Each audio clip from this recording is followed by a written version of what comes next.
Fala, galerinha, beleza? Eu sou Marcelo Bolinha e estou resolvendo exercícios de translação, rotação e associação de espelhos planos. Eu vou fazer agora a seguinte questão. Um raio de luz incide em um espelho plano segundo um ângulo de 20 graus com a superfície do espelho.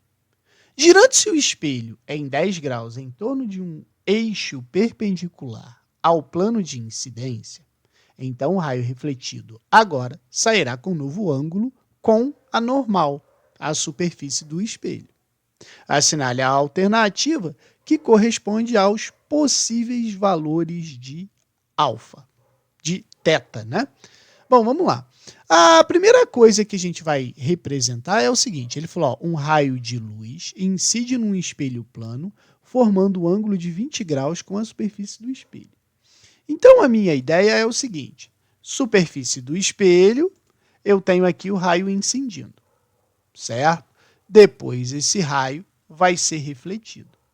A gente tem que lembrar que no ponto onde o raio de luz toca o espelho, a gente tem que fazer a reta normal. A reta normal, ela sempre vai ser perpendicular à superfície do espelho, tá? Então, a gente sabe que a reta normal é sempre perpendicular ao espelho. O problema disse para a gente que o ângulo que formou com a superfície do espelho é de 20 graus. Então, eu sei que esse ângulo aqui é um ângulo de 20 graus e esse ângulo aqui é um ângulo de 20 graus, porque esse aqui seria o raio incidente e esse aqui o raio refletido, beleza?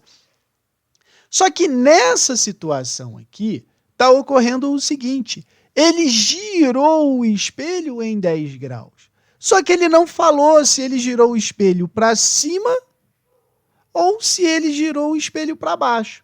Então, a gente tem que representar essas duas situações. Então, veja bem, eu vou copiar essa figura aqui e vou fazer o seguinte raciocínio. Olha só, eu vou girar esse cara num sentido e depois eu vou girar esse cara no outro sentido, tá? Então, primeiro eu vou girar para cima e depois eu vou girar para baixo, tá? Então, vamos pensar assim.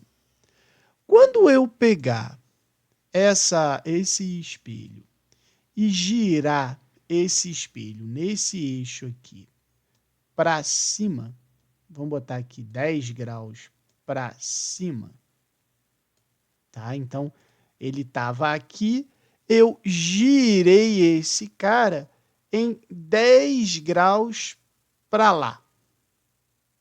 O que aconteceu? Se eu aumentei aqui, se eu diminuí esse lado em 10 graus, esse lado aqui aumentou em 10 graus. Então, eu sei que todo esse ângulo aqui, ele passou a ser um ângulo de 30 graus. Então, veja bem, eu não tenho que ter uma reflexão total. Então, se o raio passou a incidir aqui sobre um ângulo de 30 graus com a superfície do espelho, o raio refletido do outro lado, ele também aumentou esse ângulo. Então, o raciocínio da questão é que você tenha o seguinte, quando o ângulo era de 20 graus, tá? Esse ângulo feito com a reta normal era de 70 graus. Por quê?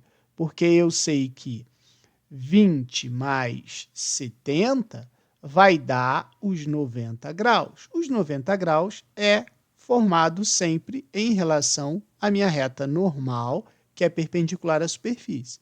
Então, esse ângulo mais esse tem que dar 90. Agora, veja bem, o ângulo agora é 30, mais o meu ângulo x, tá? Vai ser igual a 90. Então, x vai ser igual a quem? 90 menos 30, x é igual a 60 graus. Então, eu sei que nessa situação, na nova situação, o ângulo formado com a reta normal, ou seja, esse ângulo aqui, é um ângulo de 60 graus. Agora veja a segunda situação. Ele vai pegar o nosso espelho, né? E vai girar o nosso espelho em 10 graus com esse ponto fixo, porém ele vai girar para baixo, certo? Então, quando ele pegar e girar para baixo os meus 10 graus, né? Ele estava aqui. Se eu girar os meus 10 graus para baixo, esse ângulo aqui, que era de 20 graus, ele vai diminuir 10 graus, né? Se ele vai diminuir 10 graus, qual vai ser o meu novo ângulo? Então, eu posso pensar que vai ser assim, ó, 10 mais y é igual a 90. Então, y vai ser 90 menos 10, y vai ser igual a 80 graus. Então, eu sei que se eu girar o espelho para baixo, o ângulo de reflexão é de 80 graus. Se eu girar o espelho para cima, o ângulo é de 60. Então, ó, a letra A está errada, a E, a D e a C. Por isso que a resposta é a letra B, beleza? Qualquer dúvida, deixe nos comentários que eu te respondo.